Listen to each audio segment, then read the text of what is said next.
the best time I had really with Pat was when I was given this script on a Monday and said I had the whole week to work with this character, John Kreese, and then all of a sudden I get the call the next day to read for John Avildsen, and I was really angry. And I used my anger in the audition, and I berated him, got real angry at him, and said he was such an ass for not giving us enough time with the script. And then I went right into the scene where Mercy is for the week, here and on the street in the dojo, marching up and down the aisle. And so he loved it. He didn't have a fragile ego after being abused.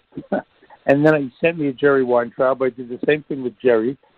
And then I remember having to read for the head of the studio, and I had to go to the set and do a scene with Pat. And Pat was so gracious.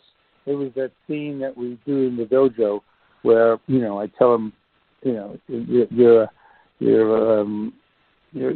aggressive, but I like that, and that scene where we set up Ralph having to compete against my students in the All Valley when he comes to my dojo, and it was great. And that scene, we did it, and we did, if I remember correctly, one take, because he was so gracious and giving, and we discussed it at great length, and I was kind of nervous. It's my third reading, and I really didn't know why I had to read so many times, but it was the head of the studio, and John Avildsen's assistant has the camera over his shoulder, and Pat is just below the camera, and we're just marching around a room on location. And the director wasn't there. Jerry Weintraub wasn't there. It was something to send to the head of the studio at Columbia, Guy McElwain. And Pat made me so comfortable, and he was just so gracious. And then we became really good friends, and we saw each other several times a year.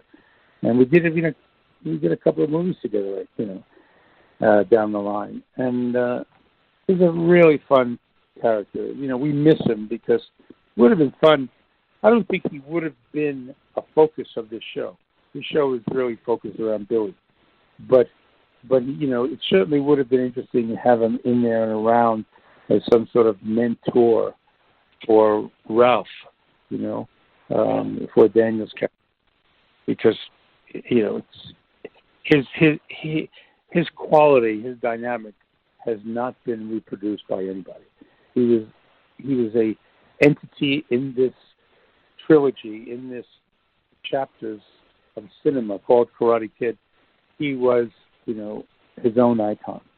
And he's an icon to everybody because Jackie Chan doesn't do, Mr. Miyagi. Shiro Mifumi doesn't do it. Nobody does. There's nobody.